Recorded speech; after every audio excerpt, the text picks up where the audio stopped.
First of all, thank you for joining us for Something Wicked DocuFest this year. For everyone out there who is watching this, first I would like you to say who you are, what your project is, and what you did on your project. Okay, so my name is Marc Komblat, and my project began as a web series called Blue and Red, Respectful Encounters of a Political Kind. And one of the people I interviewed for a documentary about going to Wisconsin, and me as a Democrat talking to Republicans in this state of Wisconsin before the last presidential election, was this fellow Todd Haskell. Young guy, half my age, young enough to be my son, 2 times in action in Afghanistan, living in the North Woods of Wisconsin, and I'm living at the time when I met him in Madison, Wisconsin, which is the capital of Wisconsin.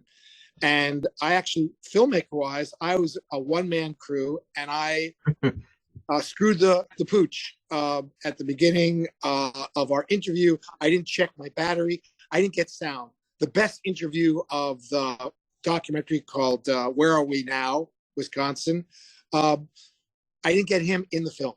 So I remembered him. He was gracious. You know, he's a 2-time Trump voter. I'm a long-time Democrat. And then I moved out of the country. But we maintained contact, respectful contact. And I said, let's come up with a project. And I did an 11-episode series with him, this Blue and Red, and was very successful, even though I thought that at the end of the series that he was going to vote Democrat the second time around, and he didn't. And we still maintained a friendship. And so much so I said, I'm going to make a documentary about this project. And I made it back to Wisconsin. We ended up attending a film festival in Green Bay, which featured one of the episodes on Afghanistan. And because he served there, it was a poignant experience. So I went back to Wisconsin for a week or so, and I met him and filmed the last part of this series on my iPhone. And the first part on my iPhone, and the first part of the documentary is all on Zoom, what you and I are doing right now. Because I'm a filmmaker and an editor, I worked, manipulated the footage in a way that it looks almost filmic. They're close-ups, there are 2 shots. I used available footage from the different things happening in the media. Again, very, very low budget. And I made this, what is it? Is it 11 minutes, 14 minutes? I'm blanking on the length of the film that I ended up calling Blue and Red Face to Face. And that's basically the background. So again, as low budget as you can possibly get is what you saw as the film that I sent to you for the festival.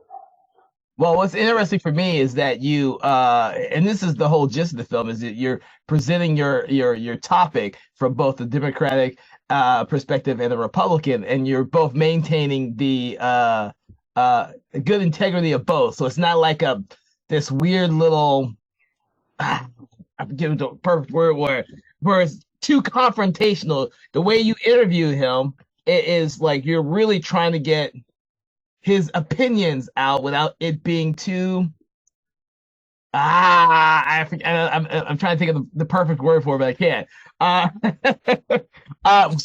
Kevin, you're saying it exactly, and that's actually what appealed to me to submit to your festival. Not because it was a short doc festival, the title, Something Wicked, because what we did in a way was wicked. We maintained our integrity throughout, and we weren't a slash and burn making a film, to showing how we could one up and put down each other. Yes. I'm a trained journalist. I'm a teacher. I'm a filmmaker. I'm a writer. I write blog posts. I do all these different things that put me in harm's way, if you will. And that wasn't the goal here. It was to actually talk to someone. I subscribe to the theory of the day that you really cannot conduct meaningful dialogue with people on the fringes. So there's a book called Leaning Left by a Berkeley law professor who said the 20% on both sides, you're not going to convince them, and you can't really dialogue with them. But that 60% is where you can really create change. And I, who worked for years in a school with children of poverty and color and respected all different types, felt like I think I can have a conversation with almost anyone as long as that person is mindful and respectful of me and trusts me. And I've done a lot of films in the field on my own in some dicey places. And they, as long as they understand that I'm not out to get them, I'll let them say what they want to say. They might hoist themselves on their own petard, but at the end of the day, give them their, First Amendment rights, if you will. And that's what we set out to do. So I take that as a compliment that you noted that. But at the end of the day, we're what Marshall McLuhan would say, cold media. Hot media is what sells on Fox and on all the left-wing places and on Reels and all these things. Unless it's about babies and cats and dogs, what's going to sell, or sex, what's going to sell is what you just said at the beginning, confrontational dialogue. And ours is not. At the end of the day, you go, wow, interesting. Not, oh! Yeah. And that's how we are still friends. Yeah, and that's the great thing, because it's your whole film is over a period of time, so it's like you guys are having this meaningful conversation from two different sides, but it doesn't destroy your friendship. It actually makes it a little bit better, and then people tend to get a better outlook on both of your sides because it's over a long period. We believe that, and I'll ask you a question as a follow-up after this, after I just finish that thought. We believe that, and we were written up in 2 newspaper pieces about what we were doing, and we're not the only people out there who are trying to have this kind of dialogue. But at the end of the day, we became friends. I went up after the Green Bay Film Festival, and I wasn't filming for this project anymore. We went and did a small narrative based on his life as a military person suffering from post-traumatic stress syndrome. And that 4.5 minute film, or whatever it was, 4-minute film, has been in, I think, 8 festivals. It's won different awards. It's based on his life and what he went through as a 101st Airborne gunner. But again, it grew out of our mutual respect. The money I put into that film is basically the travel and the food and the gas.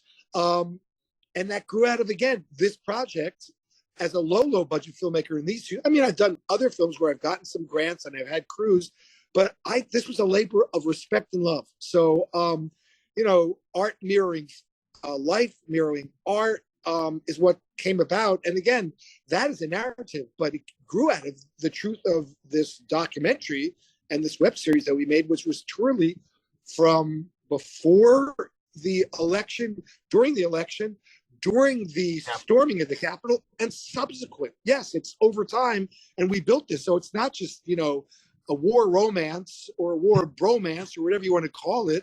At the end of the day, we have now been friends since 2016. Nice. Wow, is it that long?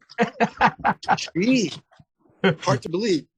That's a big portion of his life. The guy's only like 31. Well, you mentioned the huge age gap between, because that's another thing that's interesting, the huge age gap between you two and how you guys have actually come together as friends, despite the age gap, despite the political different aspects of your lives, everything.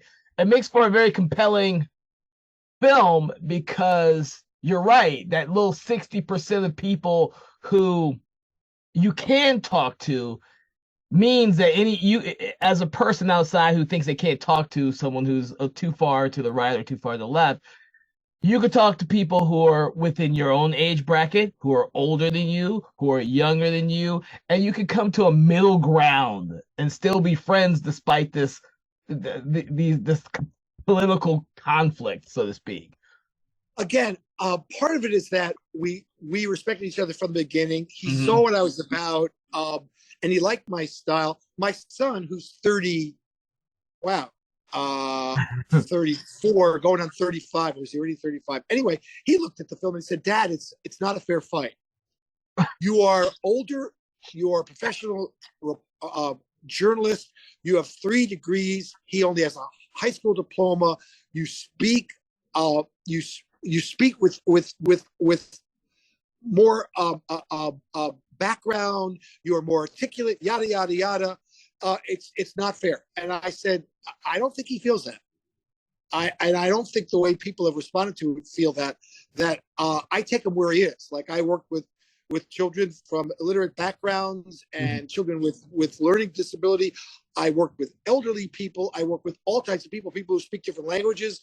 At the end of the day, I took him for what he was. Did I make a more compelling case?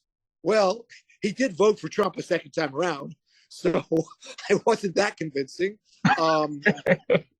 But, you know, when I did meet him finally in Madison, this is after Black Lives Matter's protests really did damage to the city. When I did meet him there, he said, you know, Trump and his people went too far with what happened on January 6th.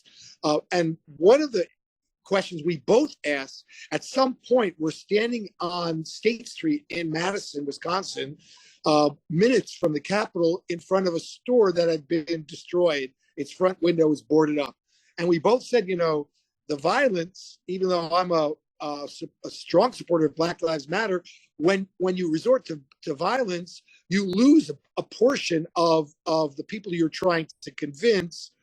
Just like here, I've done interviews with people in the territories, Palestinians, settlers, religious people. And one Palestinian I interviewed, his brother had just come out of prison for 12 years. He must have done something pretty heavy. And he said, friend to me. And I said, you know what? I'm actually not your friend. You don't really know me. I'm better than that. I'm not an advocate for you other than to give you your voice. And he said, you know, you're right. And we were actually stopped by Israeli police, and they found out, the 2 men I was with, Palestinians, that I spoke Hebrew. And they said, well, how do you speak Hebrew? I said, yeah. Why didn't you speak to us? I said, well, that to you would be the language of the colonial power. I needed to talk to the soldiers. But I said, at the end of the day, I'm not your friend. I respect you. I give you your say. But when you do something that kills people that I'm also living with, you hurt my voice, because I'm trying to give you a voice that normalizes you. So I'm curious, when you saw our film and we alluded to Black Lives Matter, do you think that may have interfered with some festivals not wanting to choose us because we took a position on that?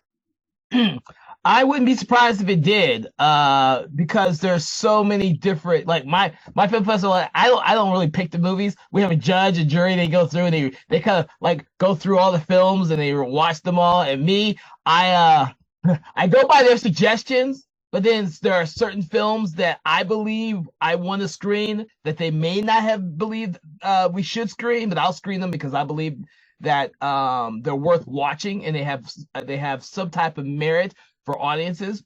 I believe that most film festivals, because I've been part of maybe 5 or 6 now that are not mine, the way the judging works is that it is all dependent upon that lead festival judge and his ideals or his beliefs will color what that film festival actually plays, unless they have someone like me. I worked with 2 film festivals where the jury pool was that they decided everything in terms of what was screening, and then that means that the festival judge ultimately can say yes or no based on what he has seen in any given film.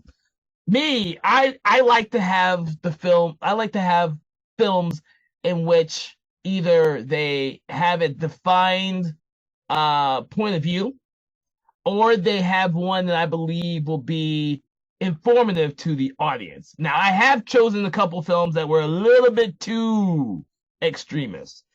And I've screened one or 2 of them. I think I had a huge controversy for one film last year. It went a little bit too far, but the filmmakers did such a great job with the presentation of the material that I believed it merited being screened. Now, if it'd been somebody with just their, I hate to say this, their little iPhone going extremist on me, I probably wouldn't have screened it. But they had enough production values, footage, the way it was filmed, the cinematography, all that. Even though it was an extremist point of view, I could see that it had merit for an audience of some type. And that's why we're not a film festival that is afraid to screen those type of films. We are called something wicked. So I'm gonna get it. We get a lot of different. There's a line there. I've done a lot of stuff over the years. I've been in the same minimal security prison more than once. I did a full-length documentary years ago, and then I did a follow-up. I had obviously done well enough that the Department of Justice, Criminal Justice, allowed me to go back into the prison. I was doing somewhat non-controversial work. I was interviewing and telling the story of graduate students at the University of Wisconsin-Madison who were teaching different courses in the humanities to inmates. Mm-hmm. So in a way, this is a response to mass incarceration, a response to recidivism. There were moments in it where after I got my footage, they said, well, you can't show that. You can't show that. I said, well, sorry, I already got the footage and you've given me permission and I'm going to go with it. And they weren't that controversial. In fact, they were affirming. So they weren't what you're talking about. Again, at the end of the day, there are I haven't watched the Jeffrey Dahmer documentary series. Mm. I'm from Wisconsin and I was there at the time. And I know someone, filmmaker who worked with me, cameraman, who filmed some of the stuff when it was going down. Some of those things I just didn't want to watch. Yeah. So for me, but it's made money and it's brought it to light to some people who've been fascinated with the story. But there's some stories I don't want to tell. I don't want to go into the belly of the beast of terrorists. I don't. Whether it's in Ramallah, in occupied territory, or it's in white supremacists in Arkansas. I don't want to tell. That's not my story. It's not for me.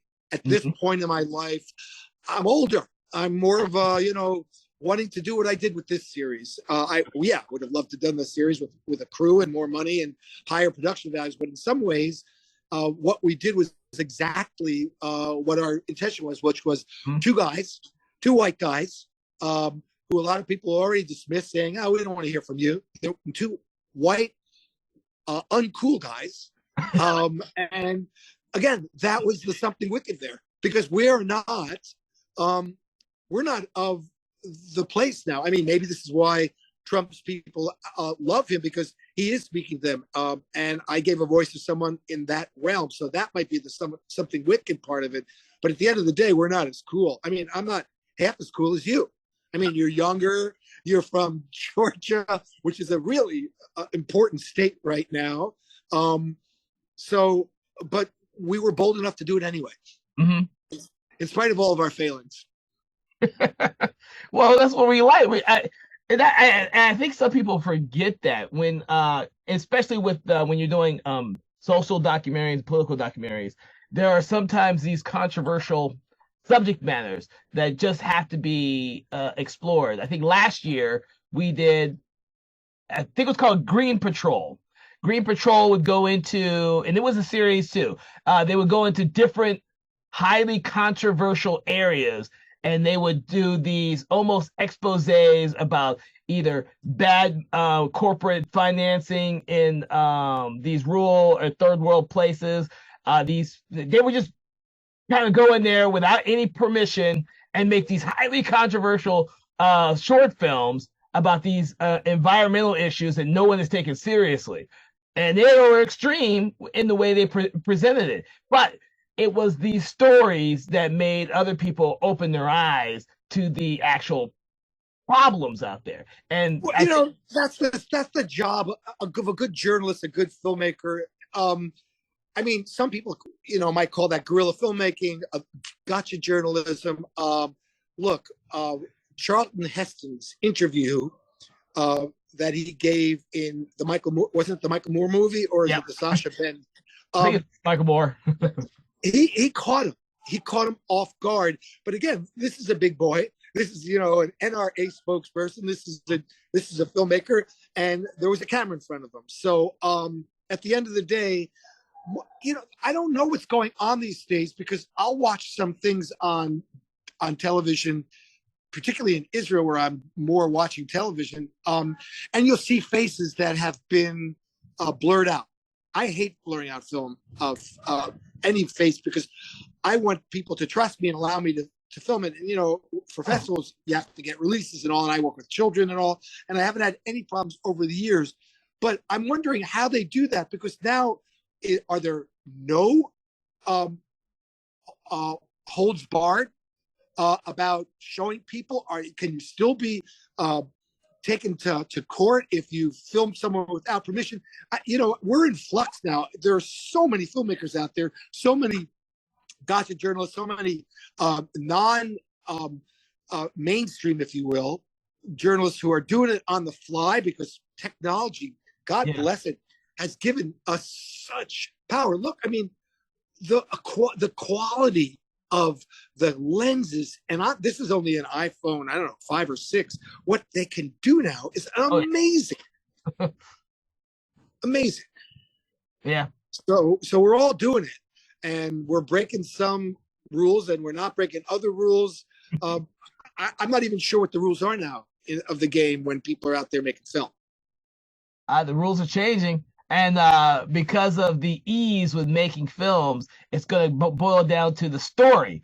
It's going to boil down to your point of view and your story. Hence why your film is so interesting, is because it's a political film with two different ideologies, and you're not fighting each other. It's not this bickering match. I think the thing that held me the most is the fact that it was over a period of time. Like, if you just did the one interview and just had that be your film, I probably wouldn't have been as involved or engaged in the film. But because it was over a period of time, me as an audience member, I was like, I'll follow this story wherever it goes. And you don't need to have a whole elaborate production setup. It really is about you two people and your conversations and your way of thinking and your ideology. So I will throw a little production stuff at you. It's interesting when you're working alone. I feel like it with tennis. I had a good forehand, a mediocre overhead and serve, and a really poor left hand, a backhand. And you know, the typical thing is you play around your backhand, and you run for your forehand. On basketball court, you know, if you're not good going to your left, you're limited. For me, I always felt like audio was the difficult thing, because if you don't have a boom operator, you don't have someone who knows his audio stuff, working with lavs and working with boom, and you're just putting what I put on, you know, a Rode mic on the top of my DSLR, sound is tough. And that was the beauty of working with Zoom with Todd, that my Zoom audio wasn't bad, and I didn't have to worry about that, so we could do other things. At one point early on, because I hadn't worked technology, he's having a hard time with connectivity. He's up in there in the North Woods. He doesn't know how to frame things, whatever, lighting. I actually had a second camera on me shooting, you know, close-ups of me. And if you looked at the web series over time, I don't know how much of that shows up. I tried not to do that in the film, because in the documentary, because even that, as we all know, filmmakers, that will already weight it on one side or another. If I'm looking better, if I'm better lit, if there are better angles on me than my guy that I'm talking to, it already sets up a hierarchy. So I got rid of that camera and only used our Zoom footage when we were together in the series to, again, reinforce that I was trying to establish, even though I'm the producer and I'm editing it and all that other stuff, I'm trying to create a feeling in the film that we're on equal footing, that I'm not pulling rank. I'm just, so that small thing of just that taking away that other camera was intentional. So if the production values to people who really have good eyes and know all this stuff is lacking, it's because that was a goal, to create that raw, just back and forth. I went through, he had COVID. He had problems at work. He's working in a factory, and there are people who are, I'm not saying menacing him. He's a big guy and he knows how to take care of himself, but he's, liberal leaning, if you will, somewhat leaning in the North Woods in a factory. He had a baby during all this time. We went through all this stuff during the course of it. That's what really bound us. And then I went up to his house and hung out with him for a couple of days while we did this low budget narrative. We're caught up with each other. I'm looking for a way to do another film with him. I don't know what it'll be. I'm actually writing a children's middle grade novel based on our low budget narrative about a soldier who has post traumatic stress syndrome. So all these things fed into each other. What you're catching on is really, for me, the whole nut of the project. That over time you can build trust, and you can learn from each other. And I'm sorry, what's happened during the Trump era? I've lost a number of friends on the left and on the right. Same here. Yeah. I think a lot of people did. But like I said, these are the conversations that have to be had sometimes so that, we can move on. I mean, that was that was a rough one for a lot of people. So still recovering, lost some family members over these things. And a lot of it was because of that lack of respect. It wasn't about where people stood. I mean, there's some things I'm older now. I've seen a lot of things. I see how things change. Even in the world where I embrace the gray, there is black and white. At the end of the day, what the Nazis were doing, that's black and white. At the end of the day, the Civil War over freedom for all the people living there, that's black and white without even wordplay. There are some black and whites. What happened at the Capitol, to me, that's black and white. So when people are fighting the truth for their ideology, I have a hard time with that. I have a real hard time with that. As respectful as I want to be, at the end of the day, I'm going to call it. So if I lost some friends or loved ones over some of those things, well, you know what? If this was the Civil War, I know where I would stand on what side of the Mason-Dixon line. I just do. That's it. So all that being said, that's the joy of talking to this young guy, Todd, that we could disagree with each other. He could vote the way he would. And at the end of the day, we kept going. Yeah. Because that's the only thing we really can do.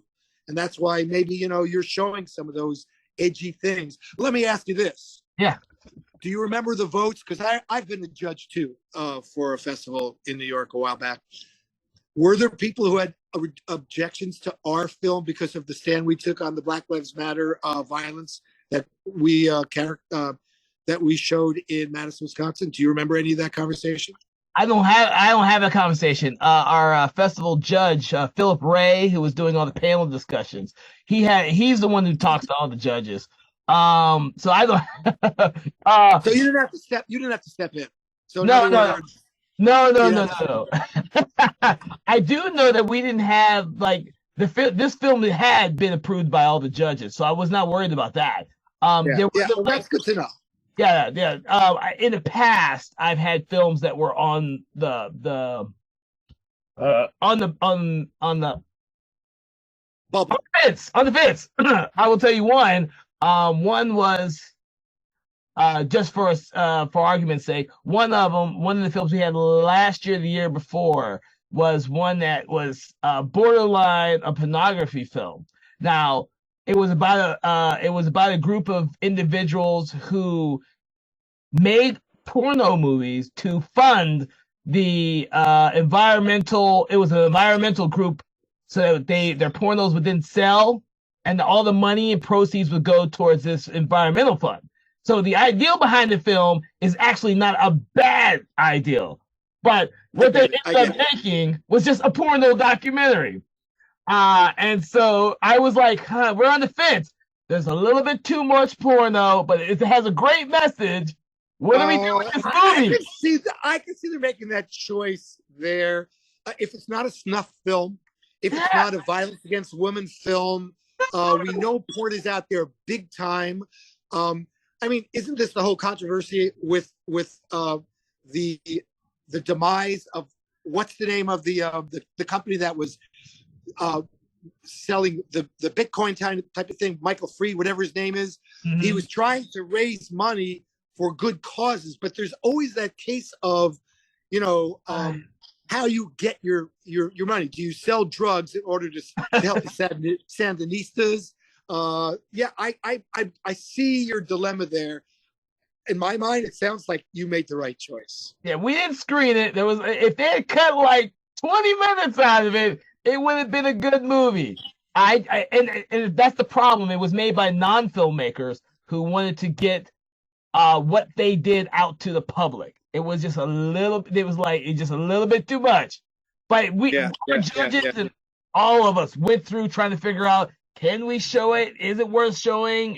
If that's not the only film we had, but that's the most recent one where we were like, we had to all have a conversation. But with the Black Lives Matter thing, we actually screened a couple Black Lives Matter type of films this year and last year. And that's kind of become part of the regular conversation, so to speak. So I think my jury members over the last couple of years have been used to having those type of conversations. But I don't think that they would have been safe with a film that denounced it, right out denounced it. I think even hovering somewhere around there, I think they're fine with, but I don't think anyone would have been good with if a film or a filmmaker completely just denounced it. And we didn't do that. No. We even thought that the little thing that we said might have turned off some film festivals because the question is, in civil disobedience, when does civil disobedience go too far? Mm-hmm. When you chain yourself to a nuclear power plant fence, that's different than when you torch. Well, here's civil disobedience from my period. I was working in government at the time.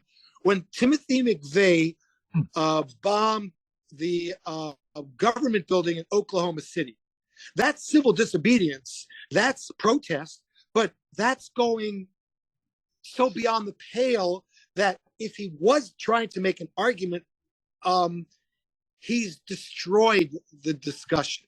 So, not all free speech is acceptable, right? Mm-hmm. Not all free speech is protected by the First Amendment. So, that's the danger of people today saying, my rights, my right in free speech. That's the problem of the iPhone generation, that it's unfiltered.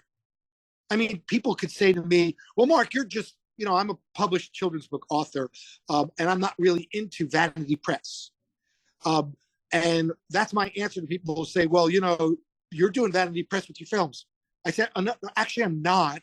There are some of my films that go right to my YouTube channel. But at the end of the day, what tells me that I've done something more than vanity filmmaking is when you filter my work. Is it good enough to make it into a low-budget film festival, if you will? Mm-hmm. Is it good enough? If it's not good enough for those juried venues, then it is just vanity stuff. So a lot of the content creation that's going on right now, which has been dangerous and which has undermined dialogue, is that it just goes up. There's no gatekeeper. And people watching don't realize, they don't source these content creators to see, well, what's their agenda? Who's funding them? What's behind them? And that's the danger of everyone having a camera. Yeah. But again, at the end of the day, I think it was, what's his name? Thomas Jefferson, it was Louis Brandeis. The answer to bad free speech is more free speech. Good free speech. Yeah. Well, I would like to ask you one final question, only because it seems like your entire it's gotten really dark in your area all of a sudden. Can you see me? Wait, can you see me? Yeah, we can still see you, but you're like it went from really really bright, and now 30 minutes later it's really really dark. I'm like, whoa, that time's changing over there fast. Dude, isn't that filmic? I mean, isn't it cinematic? The fade, the dissolve. We're dissolving to black here. Do you want me to get to the light? Wait, do you want me? I can. There's some light closer by. Do you want me to get there? Direct me here.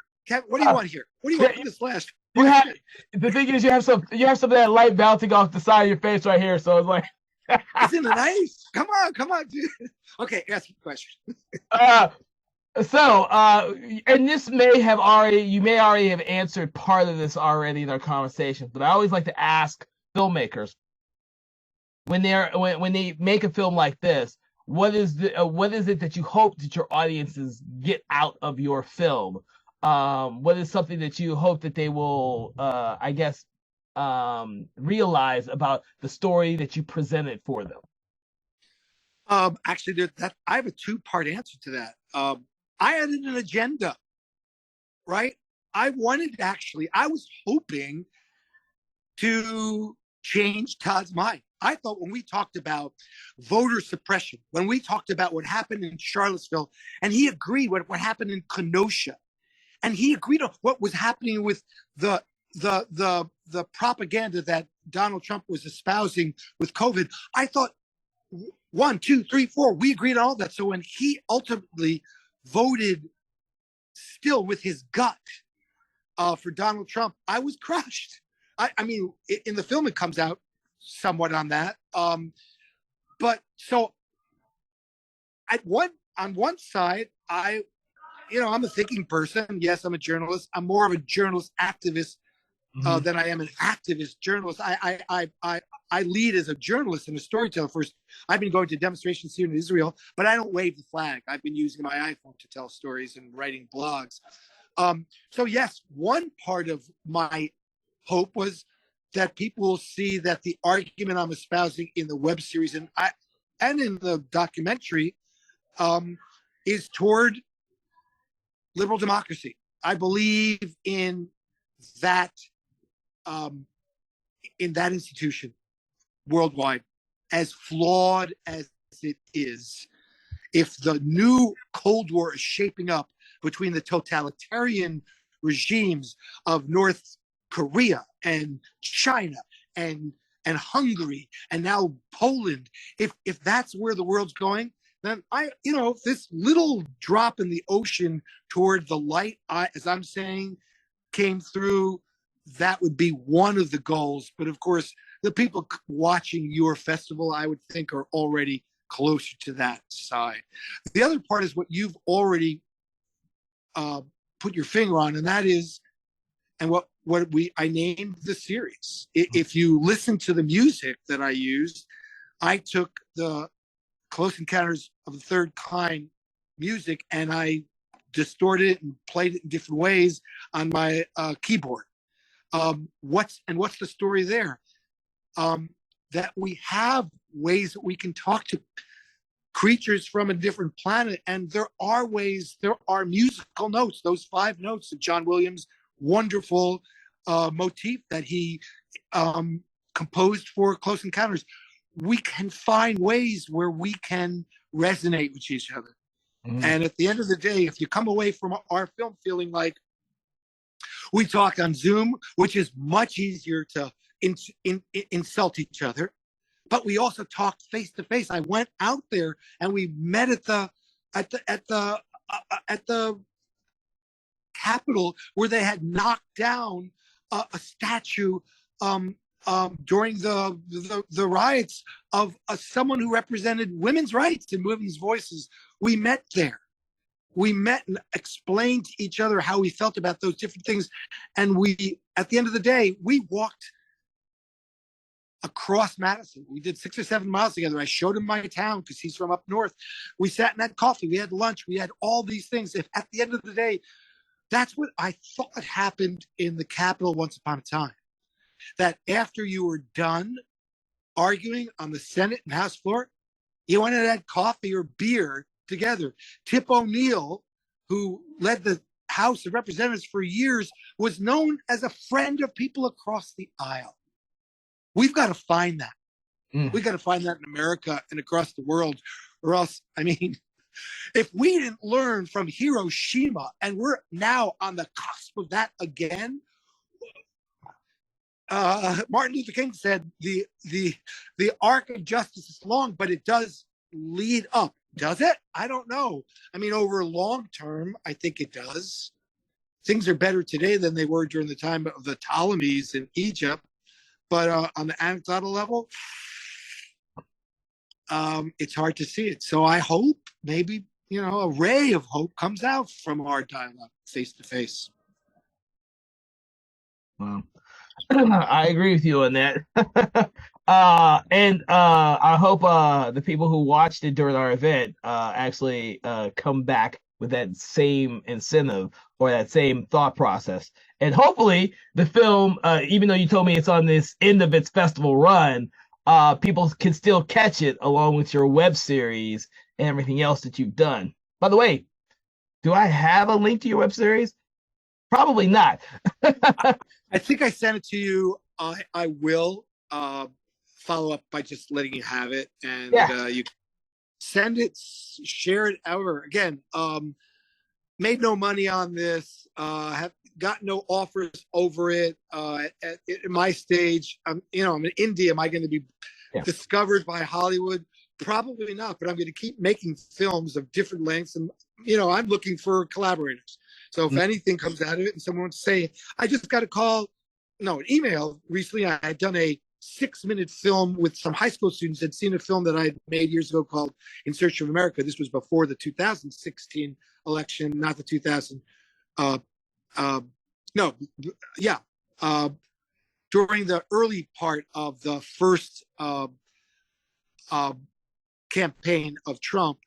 And high school asked me, an alternative high school called Malcolm Shabazz High School in Wisconsin, to do a kind of film like that with these alternative students. And he contacted me again and said, would you do another film with us? So that kind of thing I love. I'm not planning to go to Wisconsin sometime soon, so I probably won't do that project. But dang, I love doing that. I love the process. I love narrative film. And let's face it, documentary is a whole other animal in terms of budgeting and all. You can go with a small crew and do amazing things, because at the end of the day, if you have a good story, like you said, you don't have to worry about writing the script, getting costumes, sets, and all the parts that go into a narrative, but you can still use narrative tools to tell a heck of a good story. So that's why I actually think that we're in a golden age of documentary filmmaking right now, because of all the tools that are being used. So, yeah. Anything you can do to get that word out, I'd love it. Thank you so much. Thanks for choosing the film. Thanks so much for following up over and over and over to have this conversation. I really enjoyed it. Thank you, Kevin. Really. This is my favorite part of the entire film festival, is talking to the filmmakers. Yeah. It's the one thing Zoom has done that has made these last few years better than before. Before, I only got to talk to the filmmakers that physically came to the event, which is not nearly as many people as I talk to now, because I'm talking to people from all over the world, which is great, in my opinion. So, no, I think that's one of the great things of Zoom. I do too, but I actually love film festivals. Mm-hmm. I like going to them. Yeah. A lot of times now, I only submit to festivals that I think I'll be able to go to. It's just that I was too far away and I couldn't get the time in a few years. But I just think that the idea of sitting in a theater and watching a film, it's still magic. Tom Cruise is now up for Best Picture award because he believes that too, right? That going to a theater and seeing it on the big screen is in and of itself magic. Mm-hmm. Well, Mark, it's been a pleasure talking with you. Like I said, we wish your film nothing but continued success, as well as any future projects you have. And by all means, let us know about what you're doing next. We'll make sure to post it on all our social media sites and whatnot, because we love to promote filmmakers who have come through our process. So Thank you so much. Thanks. you're welcome. So I will leave you to it since it's really dark behind you now. Yeah. Have a good But there's evening. enough light. I mean, you can still see me. Look, at my age, and I'm just fading into the background. You can do your dissolve now, and so long. All right. Have a good evening.